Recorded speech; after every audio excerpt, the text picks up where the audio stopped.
The end of the 2024-25 NBA regular season is finally upon us, meaning it is now time for us to discuss who we think should win some of the most coveted awards in sports. Who was the most impressive first-year player this season? Which defensive anchor was the most stout for their team? Which role player took their game to the next level? And maybe most importantly, who was the most valuable player in the league? All those answers and more answered in today's episode of the Sweatshop OT. So before we get started, please like and subscribe. I got a comprehensive playoff preview video coming out for y'all in the next couple days, so stay tuned for that. Share the video with a friend, and with that out of the way, let's just get straight into it.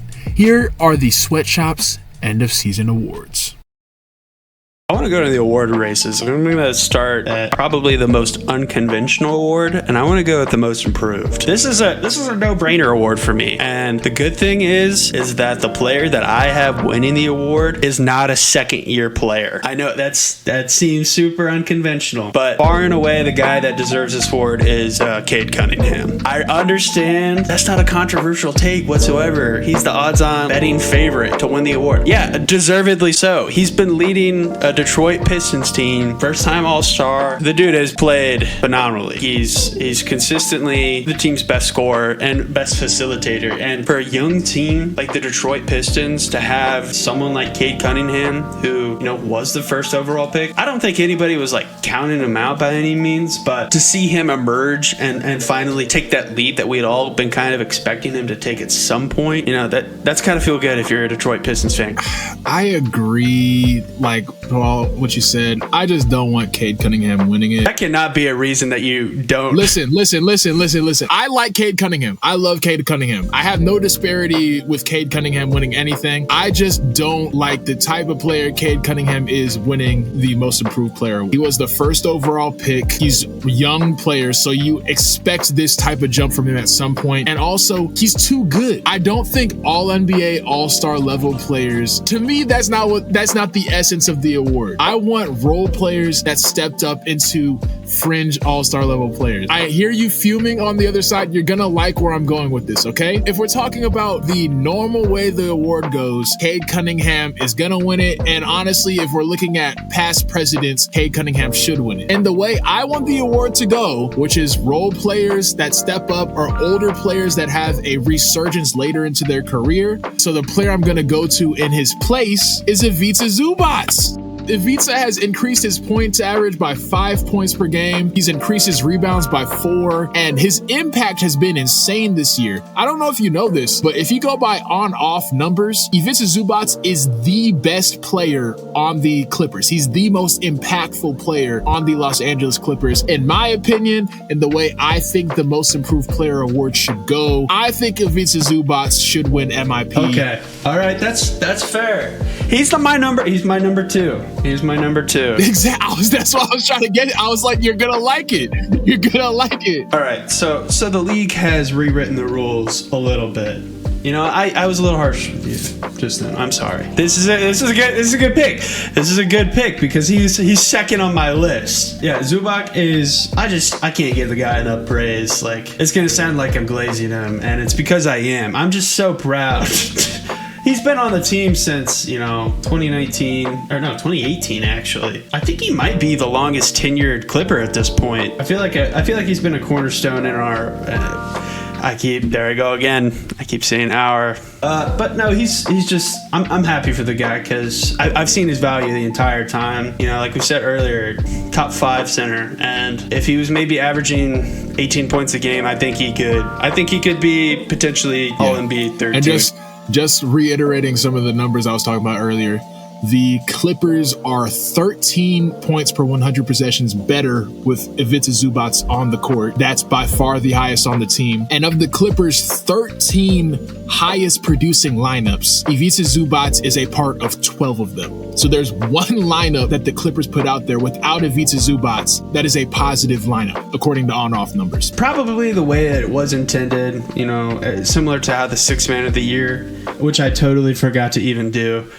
So we're not gonna do that. I did too. Just give it to Peyton Pritchard and move on. I didn't write anything about it too. Yeah, this is probably just.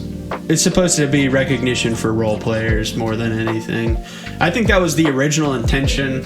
Star players get recognized through all-star games, all-NBA teams, stuff like that. Exactly. That's precisely my point. Cade Cunningham's going to be all-NBA second team, all-NBA third team at the absolute worst. Cade Cunningham's going to be a perennial all-star. What's a most improved player award going to look like in his trophy cabinet? It doesn't matter to him. But to a player like Ivica Zubac, who probably should have been an all-star this year, but I don't know how many opportunities he's going to get. I don't know. That's the exact type of player I think should get the most improved player award.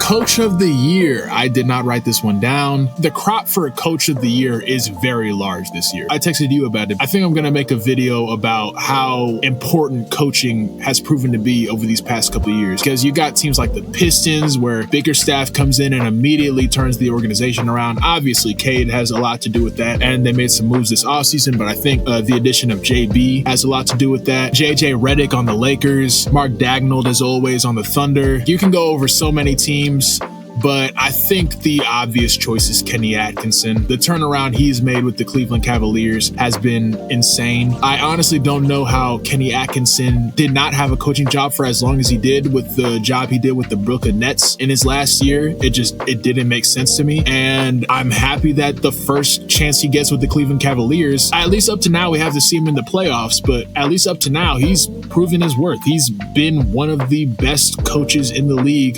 This year specifically, I think he's been the most impactful coach in the league. The Cleveland Cavaliers haven't really made a lot of moves. They traded for DeAndre Hunter mid-season. I think they got Max Strus in the offseason, who's helped out a bit, but they haven't made any crazy moves, but they've had a substantial increase in wins, and that's, in my opinion, been primarily because of the addition of Kenny Atkinson. So, yeah, Kenny Atkinson. I don't know what the odds are, but I'd be very surprised if he doesn't win Coach of the Year. That's who I had winning the award. Like, the thing that I really, really enjoy about Kenny Atkinson is he's elevated guys like Ty Jerome, for instance. A guy that was averaging, on last year's Cavaliers team, 2 points. This year, he's averaging 12 and shooting on incredibly efficient stats of 50% from the field and 43% from three. I wouldn't have in a million years thought Ty Jerome would have even probably still been playing on this team come this year, but his offensive schemes has I think really unlocked the Cavaliers in a way that has allowed guys like Ty Jerome, Evan Mobley. No, Kenny Atkinson, I don't know why he wasn't coaching long before that. I don't know why the Bucks didn't give this guy a job. Idiots. Just straight up idiots. Maybe Kenny Atkinson was like, I want a little bit of a challenge. Put me on the Cavs. But it's definitely going to be interesting to see how all of this plays out in the playoffs. Like, again, I'm just so excited to watch the Cavs. So my MVP is Nikola Jokic. I know, crazy, wow. But the dude is just having just kind of an unfair season. He's in the top 5 for 4 of the 5 major statistical categories. He's still an incredibly efficient scorer. He's shooting above 40% from 3. The dude had a 30, 20, and 20 game. I still can't get over that stat. 30, 20, and 20. And that's what he had to do to win that game. It wasn't like, we're up by 40 points. Nikola, go get you a couple of rebounds or something. That's what they had to do to win. And he's so fun to watch. It's actually aggravating. Where you're just in disbelief of what this guy can do. I couldn't imagine playing this man in pickup. Listen, I love Jokic, and I told you about this when we were texting earlier. I just want to reiterate it for the people listening. At the beginning of the year, when the Denver Nuggets were dog water, Nikola Jokic's offensive plus minus was plus 30.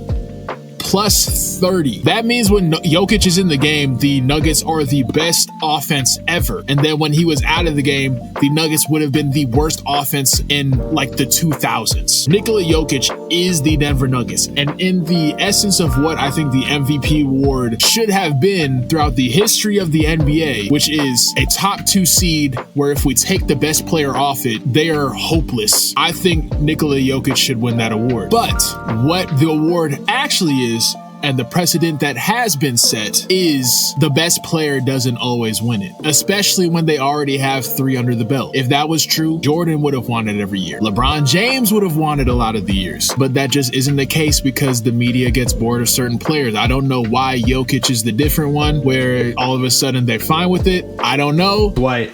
Okay. Because he's white. I didn't say that. I didn't say that. I'm white. It's because he's white.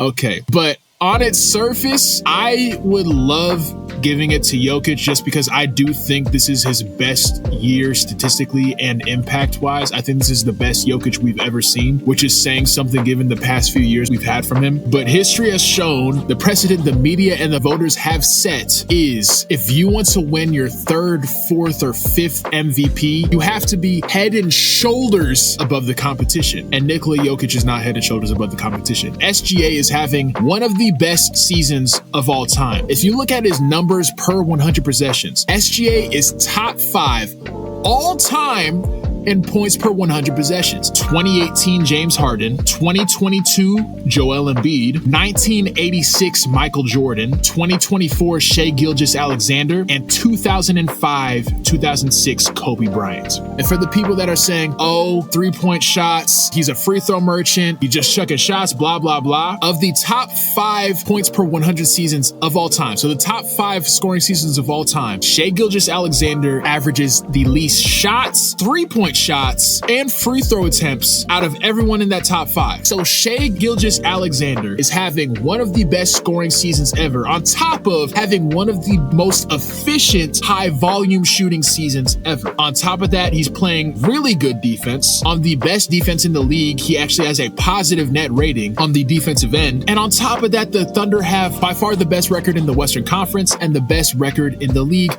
They have one of the best point differentials of all time. I hear the people that are saying Jokic, that is the way the award should have been given for its entire history. Best player on the best team. If you remove that player, then the team tanks. I agree with that theoretically, but the way the award has been given, the only way it is fair to Michael Jordan and LeBron James to give the award to Jokic this year is if he is head and shoulders above the competition. And I think Shai is right there. And because of that, I think he should win it. That's all it is. Yeah, I'll also listen.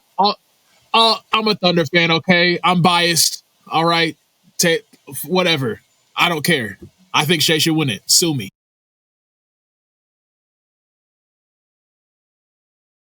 All right, so Defensive Player of the Year. I'm still going to go with Victor Wembanyama. Screw the rules. That dude was averaging twice as many blocks as anybody else in the league. This should have been the start of the 10-year reign that was Victor Wembanyama as Defensive Player of the Year. I don't have anybody else as a replacement. It was going to be Victor Wembanyama no matter what. That I agree with. If he stays healthy, they might as well just name it the Victor Wembanyama Defensive Player of the Year award. Because I don't get how someone can average he's going to average like 3.5 blocks per game for his career. Like, I don't understand how you give it to anyone else other than just simply fatigue and a couple steals to go with it. I hear you, but if we're going by the actual rules, there are 3 guys it can go to. I think they're the 3 guys with the highest odds to: Dyson Daniels, Evan Mobley, Draymond Green. I'll add Jared Jackson Jr. to my list. Let's start with Dyson Daniels. I think the steals are very impressive. I like my Defensive Player of the Year to be on a team with a top 10 defense or have insane impact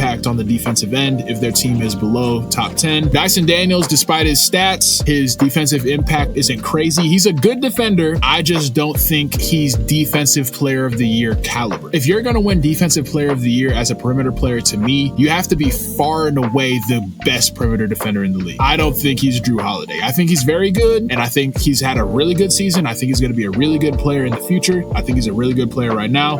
I don't think he's Defensive Player of the Year worth. Next, Draymond. I feel like the only reason Draymond's really in this race is because he ran his mouth a lot and the name of it. The Warriors have had a really good year. They're good enough defensively for me to feel comfortable giving someone on that team Defensive Player of the Year. I just don't think Draymond has been good enough throughout the entirety of the year defensively for me to give it to him. Also, I just don't like Draymond. Sorry, not sorry. I don't want him to win anything else. Jaren Jackson Jr., I hear you, but statistically, I'm not a huge fan of that. Also, the Grizzlies, they're kind of on that threshold of a defense that I think is good enough. I'm not mad at Jaren Jackson Jr.'s inclusion. I personally I don't think he should win it. In my opinion, Evan Mobley is the only one that can really win it. If you look at his numbers, he impacts the defense a lot.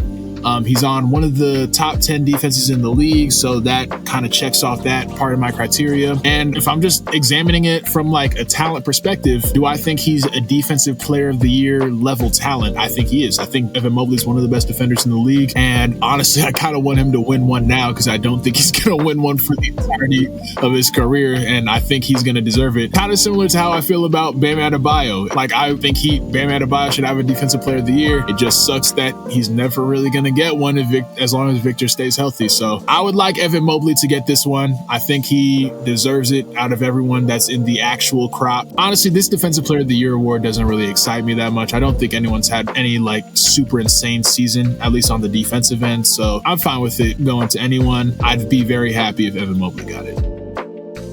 Rookie of the year, Josh. Who you got? I don't think it's easy, but I think it's pretty clear. I think it's Stephon Castles to lose. There's been a lot of solid rookies this year, as we mentioned before. Reese Shea's come along. The Grizzlies have two rookies that are performing pretty well. The obvious Zach Edey has had a pretty decent year, and then Jalen Wells has actually been a pretty good surprise this year. He's had a pretty good rookie year. Kel'el Ware on the Heat, who I was very low on. I didn't really like him, but he's had a really good year so far. Him and Bam Adebayo is looking like a good Twin Towers duo for the future. I think Alex Sarr is a little bit underrated on defense. His offense is kind of poo. Other than that, like, I think Stephon Castle, especially with Jared McCain going down, I think Stephon Castle has been far away the best rookie. To me, he does the most. All the other rookies kind of fall into the role player role, and they all do very well at it to varying degrees. But I think Stephon Castle has had a bit more responsibility than the other rookies, and I think he's lived up to it. He's been a really good playmaker. You can really see the influence of Chris Paul. He's a good slasher. Needs to work on his shot for sure, but overall, I think when you take into account responsibility along with the stats, I think it's Stephon Castles to lose. You're not gonna like my pick, but I've got LeBron James. Oh, brother! No. I also had Castle, but as my number 2, I actually had Kendall Ware. Kel'el, my bad. I think he's gonna end up being a guy that's probably born like maybe 15, 16 a game. Maybe 8 rebounds, probably 1.5 blocks. I think that's probably the most valuable asset that the Heat have going forward. And again, I agree with you. Stephon Castle is going to end up winning this award. Back-to-back years with the Spurs. As with the rookie class as a whole, I haven't been like, I don't think anybody had crazy expectations for what they would be. Who do you see emerges besides Stephon Castle? Maybe a dude that we just kind of counted out. I think Jared McCain was well on his way to that before he had his injury. Defensively, I really like Alex Sarr. I like him a lot. I think he's got a lot of tools. I remember one specific game, he had a lot of good possessions on Jason Tatum. The issue is his offense is so terrible. He's shooting under 40% from the field as a 7-footer. Under 40%. Overall, he's just not the greatest on offense at all. But defensively, I think if he can get his offense together so he's just passable, I think he could be a defensive player of the year caliber player. I got Yves Messi from the New Orleans Pelicans. I think he's a Zubac in the making. If he gets paired with the right guard, I think that guy has a lot of potential. One person I need to mention, Nikola Topic, the Thunder's draft pick last year. He was a draft and stash because he had a partially torn ACL before he played his season last year. He was the number 1 rated player in the draft class. And then I think when he got his ACL partially torn, he was the number 3 rated player. Guess what his draft comparison was? His main one. Shai Gilgeous-Alexander. I am just saying, and I've watched him play. He looks very intriguing. I am just saying, keep your eye out for Nikola Topic. He may be a diamond in the rough.